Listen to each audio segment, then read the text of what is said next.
Hello, and thank you to respected, esteemed judges for the Face of Women of Hearts Awards, and to all of you out there who's taking the time to listen to me today. My name is Dr. Bindu Babu, and it is such an honor and a privilege for me to be one of the finalists for Face of Women's of Heart Awards. So today, I would like to say a little bit about what I feel and what I think, and my opinion, what I would tell you is my message to the world.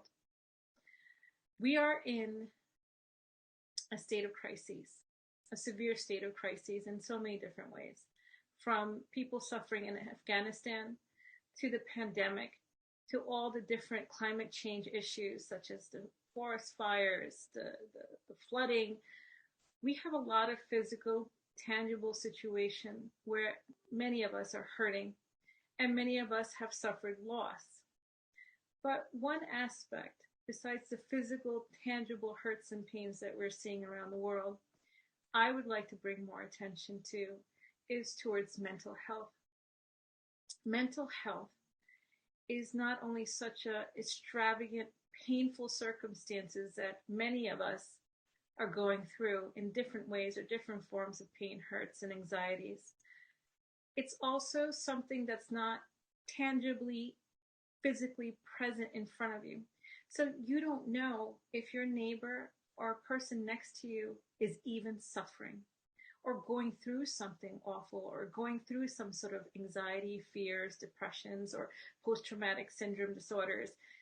So many different aspects because you can't see it. You can't see what that person is going through. And usually if you do take notice of your neighbor or someone around you that's going through something of some sort of issue with mental health, is always in the most worst or severe state. Mental health issues, one thing I can tell you, and as a physician myself, it's not something that I would say, hey, this is something in the back burner because I can give you a quick fix pill for it. There is no quick fix pill for anxiety or depression or any of the diseases or disorders that a person is going through from trauma. When you have a strep throat or any sort of infection, sure, there's antibiotics that you can just give, and within a few days you're back to normal and you're kicking and running and living life like the way you want to be. But mental health is not like that. There is no quick fix. It's a series of support, reconstructing the mindset, changing the environment, and your lifestyle. And we are living in a culture where mental health is shunned upon. We are not allowed to discuss it. We don't like to talk about it. We don't want to tell anybody if you're going through depression or anxiety. You don't want to tell another person if you're going through marriage problems. People keep it to themselves. Or people who hear about circumstances such as suicide or depression, or especially domestic violence, they stay away from it. They don't give the support out of fear, taboo, or social constrictions of what people may think or say about them. And my message for you all is, I understand we all are brought up in certain cultures.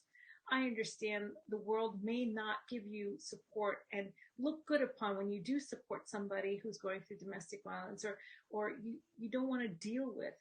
But let's try to open our mind and understand that each and every one of us is suffering one way or one form.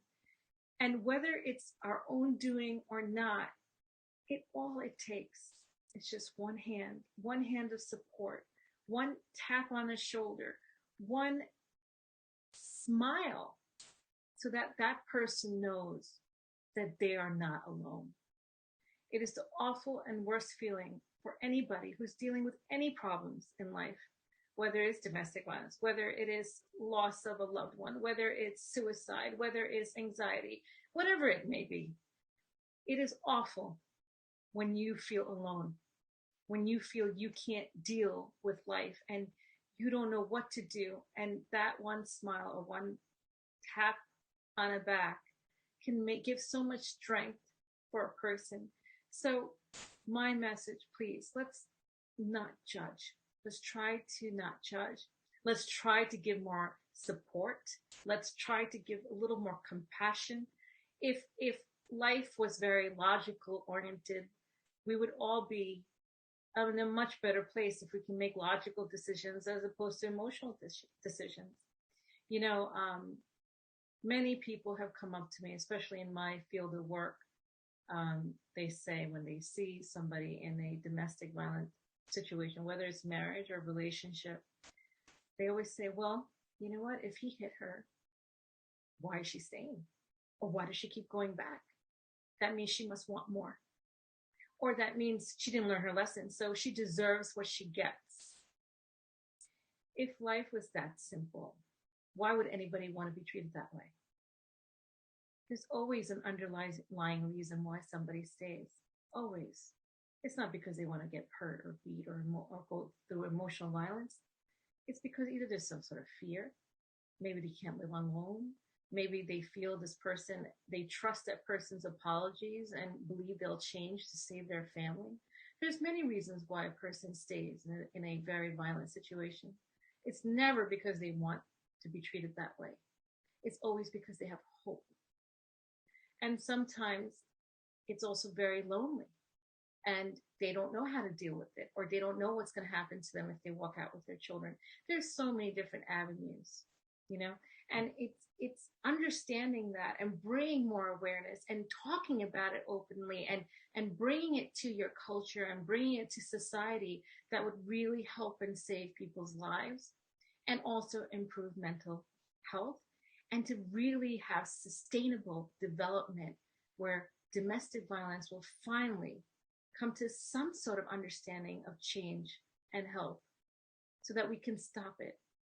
So my message for all of you is, I know we're all compassionate. I know we all have love and happiness and heart for other people in our lives.